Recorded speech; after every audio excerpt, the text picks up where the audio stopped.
ស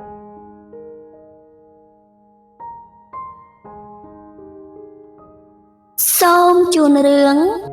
ស្រឡាញ់អូនលើសពីការចងចាំភាគទី3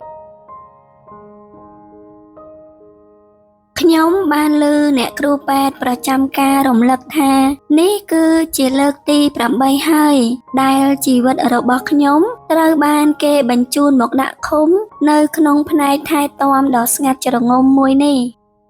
ភាពត្រជាក់ស្រេបនៃទឹកក្នុងអាងនិងការប៉ះទង្គិចផ្លូវចិត្តបានប្រែក្លាយទៅជាមេរោគសាហាវដែលរាលដាលពេញរាងកាយខ្ញុំ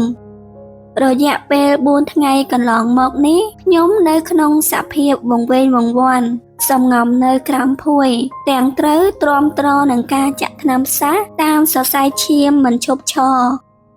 ក្រោមការបញ្ជាដ៏តឹងរ៉ឹងរបស់ខាឡឹមក្រុមគ្រូពេទ្យបានតាមឃ្លាំមើលខ្ញុំគ្រប់ជំហានក្នុងនាមជាគូដណ្ដឹងរបស់គេមិនថាសញ្ញាជីវិតឬបរិមាណអាហារដែលខ្ញុំញ៉ាំគឺសុទ្ធតែជាទិន្នន័យដែលគេត្រូវដឹងវាគឺជាភាពអាម៉ាស់ដែលខ្ញុំមិនអាចបំភ្លេចបានមានពេលរសៀលមួយនោះអ្នកគ្រូពេទ្យម្នាក់បានដាក់ថាអាហារចុះរួចហុចទូរស័ព្ទរបស់នាងមកឲ្យខ្ញុំទាំងបើកសំឡេងចេញមកក្រៅសំឡេងរបស់គេបន្លឺឡើងតាមទូរស័ព្ទណាតាលីញ៉ាំបាយទៅបើមិនអញ្ចឹងទេបងនឹងបើកឡានទៅទីនោះហើយបង្ខំឲ្យអូនលេបវាចូលដោយផ្ទាល់ដៃមិនខានខ្ញុំបែរមុខចេញពីទូរស័ព្ទតាមរយៈកញ្ចក់ថ្លានៃច្រកសង្កេតការណ៍ខ្ញុំបានឃើញខាឡឹមកំពុងឈរនៅម្ខាងទៀតសម្លឹងមកខ្ញុំដោយខ្សែភ្នែកមុតស្រួចខ្ញុំមិនបង្អង់យូរឡើយខ្ញុំលើកថាសអាហារនោះឡើងហើយសម្លឹងចំភ្នែកគេរួចក៏ចាក់វាចូលក្នុងធុងសម្រាមយ៉ាងពេញទំហឹងហេតុអីលោកមិនធ្វើអំពើល្អមួយសម្រាប់ពិភពលោកដោយការទៅស្លាប់ឲ្យបាត់ទៅខាឡឹមគេសម្លឹងមើលខ្ញុំតាមរយៈកញ្ចក់មុខរបស់គេស្លេកស្លាំងខ្លួនប្រាណរឹងកំព្រឹសស្នាមញញឹមដ៏ស្ងួតហួតហែងមួយបានលេចឡើងនៅលើបបូរមាត់របស់គេចង់បានអញ្ចឹងមែនបើអញ្ចឹងបងនឹងឈរនៅទីនេះមើលអូនឲ្យដាច់ពោះស្លាប់នៅពេលដែលអាការៈគ្រុនក្តៅបានធូរស្រាលគេក៏ប្តូរខ្ញុំទៅបន្ទប់ឯកជនធម្មតាវិញការតាមដានរបស់ខាឡឹមកាន់តែខ្លាំងក្លាជាងមុនគេមកមន្ទីរពេទ្យរៀងរាល់ល្ងាចព័ត៌មានអំពីការចុះបញ្ជីលក់ភាគហ៊ុនកំពុងល្បីសុសសាយពេញបណ្ដាញព័ត៌មានហិរញ្ញវត្ថុខ្ញុំដឹងច្បាស់ថាគេកំពុងតែធ្វើអ្វីគេត្រូវការឲ្យខ្ញុំមានជីវិតនៅរស់និងត្រូវបានគេមើលថែយ៉ាងល្អដើម្បីរក្សាទំនុកចិត្តពីអ្នកវិនិយោគនៅពេលដែលកិច្ចការនោះជោគជ័យខ្ញុំប្រកាសជាត្រូវបានគេបញ្ជូនទៅមណ្ឌលថែទាំអ្នកបាត់បង់ការចងចាំដោយស្ងាត់មិនខានអូនញ៉ាំវាទៅគេដាក់ប្រអប់ផ្លែឈើចិត្តរួចនៅលើភ្លៅរបស់ខ្ញុំនៅពេលដែលគេឱនមកកែសម្រួលខ្នើយឲ្យខ្ញុំក៏ខំដៃរបស់គេយ៉ាងខ្លាំងចំកន្លែងដែលខ្ញុំធ្លាប់ខំកាលពីនៅមាត់អាងហែលទឹករបួសដែលទើបនឹងក្រៀមបានដាច់ចេញជាថ្មីម្ដងទៀតភ្លាមខ្ញុំខំរហូតដល់រសជាតិឈាមហូរពេញអណ្ដាតខាឡឹមមិនព្រិចភ្នែកសូម្បីតែបន្តិចគេគ្រាន់តែឈរសម្លឹងមើលសកម្មភាពរបស់ខ្ញុំដោយស្ងៀមស្ងាត់បើអូននៅតែព្យាយាមធ្វើបាបសាច់ដុំកន្លែងដដែលបែបនេះវានឹងធ្វើឲ្យខូចប្រព័ន្ធប្រសាទជាអចិន្ត្រៃយ៍មិនខានចាំបដូរទៅខាំដៃម្ខាងទៀតនៅថ្ងៃស្អែកទៅណាកាលពីម្សិលមិញខ្ញុំទើបតែប្រើក្រចកខ្វាចសាច់របស់គេឲ្យមានរបួសថ្ងៃនេះពួកគ្រូពេទ្យក៏បានកាត់ក្រចករបស់ខ្ញុំចោលរហូតជិតដល់សាច់ខាងក្នុងដើម្បីកុំឲ្យខ្ញុំធ្វើបាបខ្លួនឯងឬអ្នកដទៃបានទៀតលោកនេះគួរតែសាក់ពាក្យថាអាបោកប្រាស់នៅលើថ្ងាសទៅឲ្យគេបានដឹងពីធាតុពិតរបស់លោក គេចាប់ចង្ការរបស់ខ្ញុំយ៉ាងណែនរួចងើយមុខខ្ញុំឡើងបន្ទាប់មកក៏បំបុកបបោមាត់របស់គេមកលើមាត់ខ្ញុំយ៉ាងខ្លាំងវាគឺជាការថើបដ៏សាហាវបំផុតជាការថើបដែលពោរពេញដោយកំហឹងនិងការដាក់ទោសគេខំបបោមាត់ខាងក្រោមរបស់ខ្ញុំយ៉ាងខ្លាំងរហូតដល់ដាច់សាច់ហូរឈាមខ្ញុំរុញទ្រូងរបស់គេចេញទាំងដៃញ័រតត្រើករួចសម្លឹងមុខគេដោយភាពខ្ពើមរអើមដែលមិនអាចយកអ្វីមកប្រៀបធៀបបានគេប្រើម្រាមដៃជូតឈាមមួយដំណក់នោះចេញពីបបោមាត់ខ្ញុំយ៉ាងយឺតរួចនិយាយទាំងទឹកមុខរាបស្មើ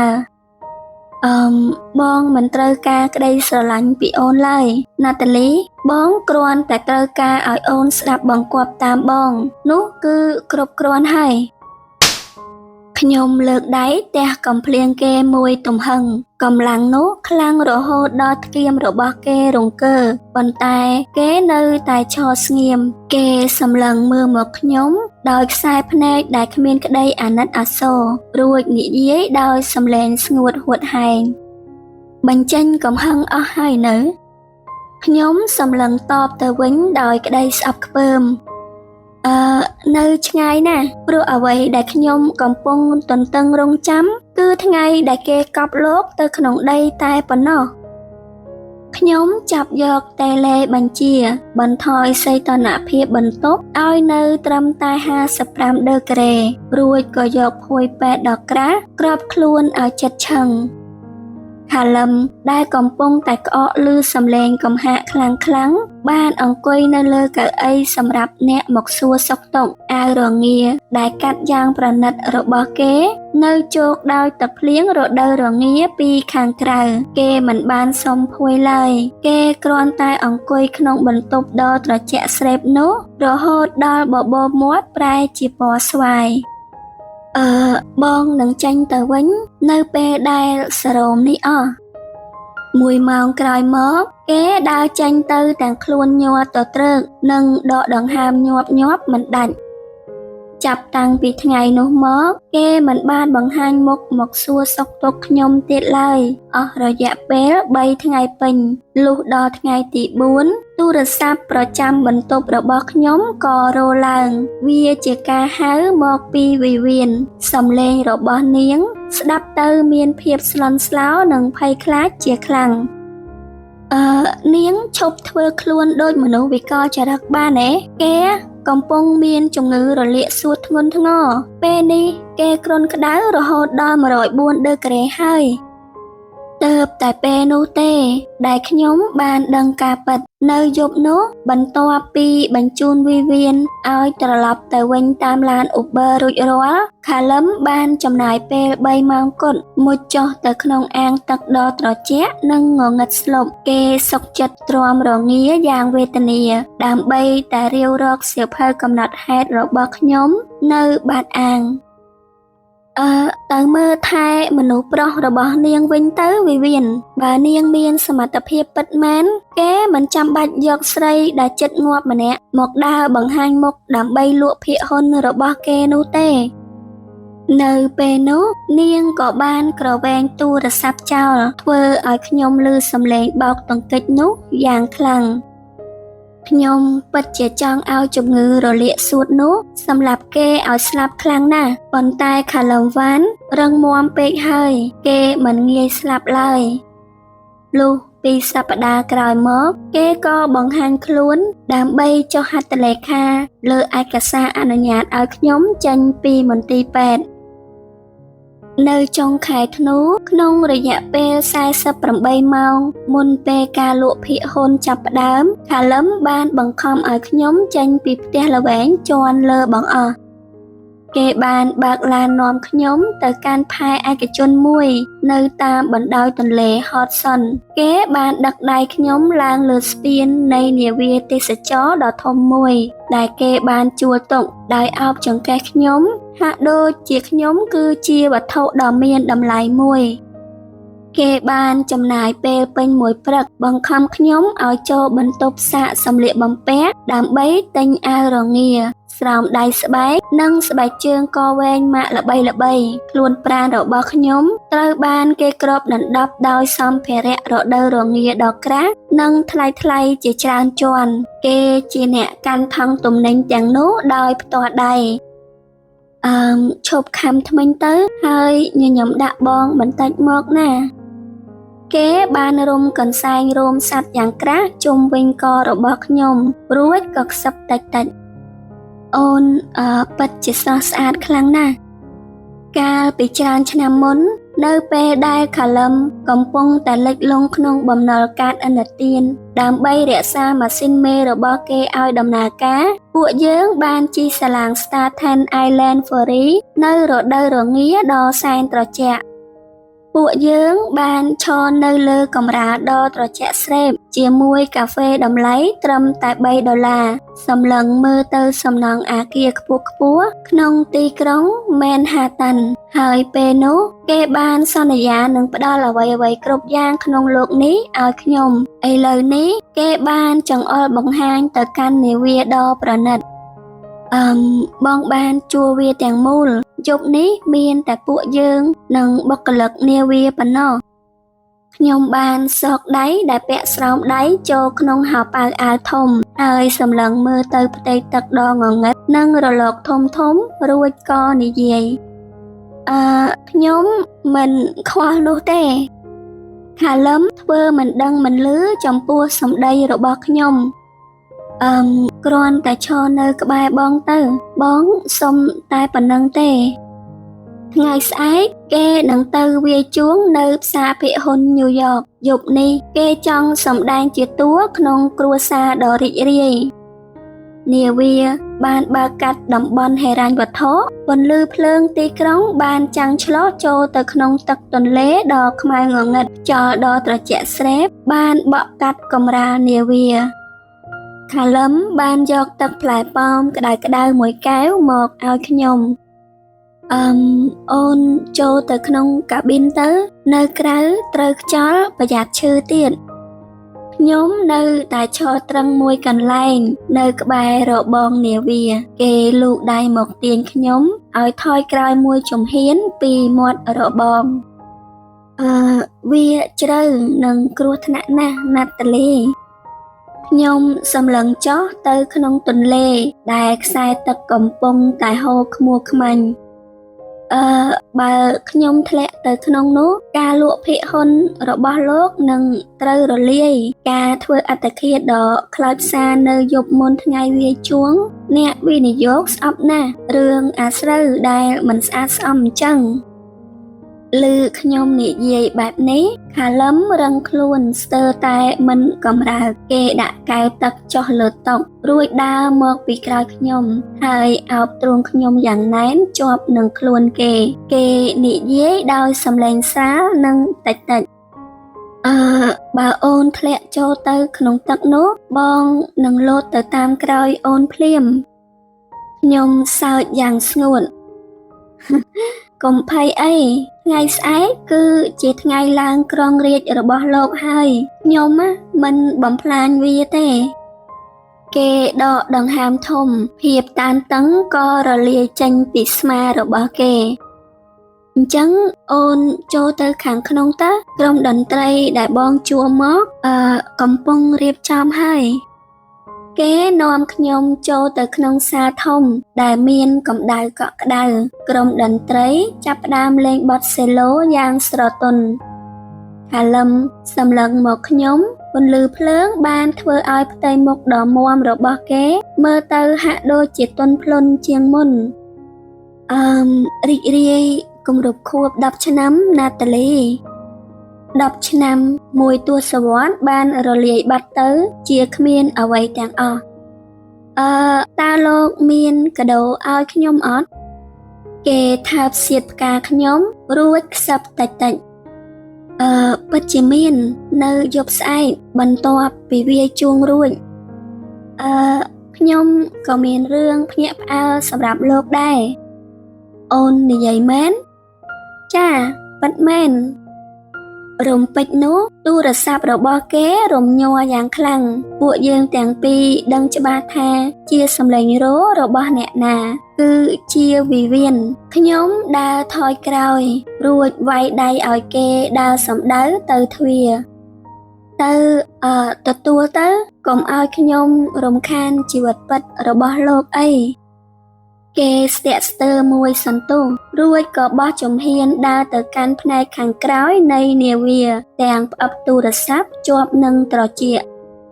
ឆ្លៀតពេលដែលគេកំពុងបែរខ្នងខ្ញុំក៏លបដើរចេញតាមទ្វារជំហានដោយប្រុងប្រយ័ត្នសំដៅទៅកាន់ដំបូលនាវាផ្នែកខាងក្រៅជាកន្លែងដែលខ្យល់អាកាសបក់បោកត្រជាក់ស្រេបដល់ឆ្អឹងខ្នង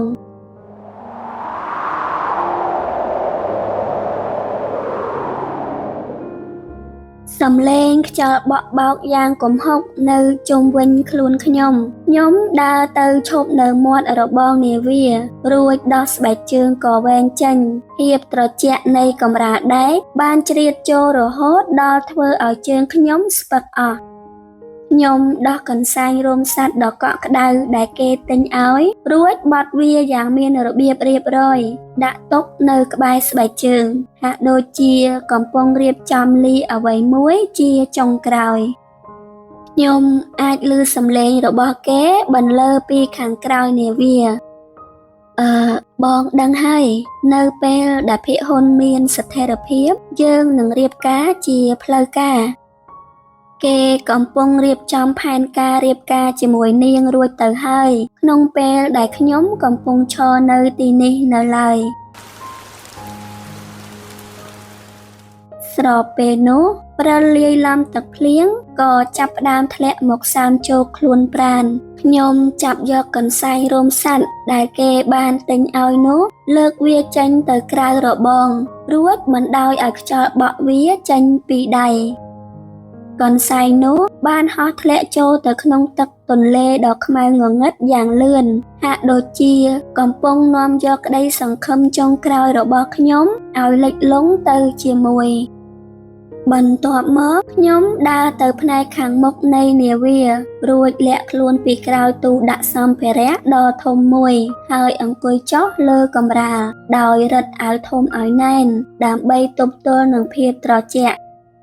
ខ្ញុំដកទូរស័ព្ទចេញរួចចុចទៅលេខ911ខ្ញុំប្រាប់ឈ្មោះរបស់ខ្ញុំទៅកាន់មន្ត្រីទទួលខ្សែហើយប្រាប់ថាខ្ញុំកំពុងត្រូវបានគេឃុំឃាំងបង្ខំឲ្យនៅនាវាឯកជនមួយដោយលោកខាឡឹមវ៉ាន់ត្រឹមព្រឹកស្អែកប៉ូលីសនឹងចូលឆែកឆេរការិយាល័យក្រុមហ៊ុនរបស់គេមិនខាន5នាទីក្រោយមកខាឡឹមរត់មកផ្នែកខាងជំហាននាវាគេចាប់អាវបុគ្គលិកម្នាក់អង្រួនយ៉ាងខ្លាំងនាងនៅឯណាតើគូដណ្ដឹងរបស់ខ្ញុំនៅណាបុគ្គលិកនាវានាំគ្នារត់ប្រសាចទាំងបញ្ចាំងភ្លើងពិលទៅកាន់ជ្រុងងងឹតនៃកម្រាលនាវាខ្ញុំនៅស្ងៀមមិនកម្រើកនៅក្នុងស្រមោលដ៏ងងឹតខាឡឹមបានរកឃើញស្បែកជើងគេសម្លឹងមើលវាដោយភាពតក់ស្លុតបុគ្គលិកម្នាក់បញ្ចាំងពិលចុះទៅក្នុងទឹកលោកមានសម្លៀកបំពាក់អណ្ដែតនៅក្បែរនាវាខាឡឹមក្រវែងអាវធំរបស់គេចោលលើកម្រាលនាវាស្របពេលបុគ្គលិកនាវាព្យាយាមឃាត់ខាំងគេលោកវ៉ានថយក្រោយយើងកំពុងអនុវត្តនីតិវិធីដើម្បីសង្គ្រោះមនុស្សធ្លាក់ទឹកហើយខាឡឹមស្រែកយ៉ាងខ្លាំងវាជាសំឡេងដ៏ឈឺចាប់ដែលចេញពីក្នុងបំពង់កនោះជាប្រពន្ធរបស់ខ្ញុំជៀសចេញពីផ្លូវខ្ញុំភ្លាមគេស្ទុះសំដៅទៅរបងនាវាបុគ្គលិក3នាក់បានចូលទៅស្ទាក់ចាប់គេអោបទ្រូងនឹងជើងរបស់គេរួចអូសគេចូលមកក្នុងនាវាវិញលោកមិនអាចលោតចូលទៅក្នុងទឹកនោះបានទេខ្សែទឹកនឹងទាញលោកទៅក្រោមមិនខានខាឡឹមប្រយុទ្ធជាមួយពួកគេដោយកម្លាំងមហិមាភ្នែករបស់គេមើលទៅគួរឲ្យខ្លាចណាស់បងនឹងទៅជួយអូនអ្នកទាំងអស់គ្នាលែងខ្ញុំណាតាលី ខ្ញុំអង្គុយមើលគេប្រយុទ្ធគ្នាខាឡឹមកំពុងសម្ដែងយ៉ាងល្អមើលបំផុតជាមួយបុគ្គលិកនាវាមហាសេដ្ឋីដ៏កំសត់និងអស់សង្ឃឹមចាប់គាត់ឲ្យជាប់ហៅកងការពារឆ្នេរបុគ្គលិកនាវាបានចាប់និងព្យាយាមរារាំងគេយ៉ាងខ្លាំងក្លាខាឡឹមស្រាប់តែឈប់រើបំរាស់គេធ្វើជាទម្លាក់ខ្លួនចុះដោយស្ងៀមស្ងាត់បង្ខំឲ្យបរោះទាំងនោះធូរដៃបន្តិចគ្រាន់តែឃើញឱកាសភ្លាមខាឡឹមក៏ប្រើកម្លាំងរុញពួកគេចេញយ៉ាងពេញទំហឹងរួចលោតផ្លោះរបងដែកទម្លាក់ខ្លួនចូលទៅក្នុងផ្ទៃទឹកដ៏ងងឹតសូន្យឈឹងសំឡេងធ្លាក់ទឹកត្រូវបានលេបត្របាក់ដោយសំឡេងម៉ាស៊ីននាវាដែលកំពុងក្រហមយ៉ាងខ្លាំងខ្ញុំក្រោកឈរឡើងយឺតពីក្រោយទូដាក់សម្ភារៈភ្នែកសម្លឹងមើលទៅផ្ទៃទឹកដែលគ្មានចលនាបុគ្គលិកនាវាចាប់ផ្ដើមស្រែកឡូឡានិងបង្គាប់ឲ្យពន្លត់ម៉ាស៊ីនភ្លាមតែគ្រប់យ៉ាងហាក់ដូចជាយឺតពេលខាឡឹមបានបាត់ខ្លួនចូលទៅក្នុងទឹកទន្លេបាត់ទៅហើយសូមអ្នកទាំងអស់គ្នារងចាំទស្សនានិងស្ដាប់នៅភាគបន្តនៅក្នុងវីដេអូក្រោយជាបន្តទៀតសូមអរគុណ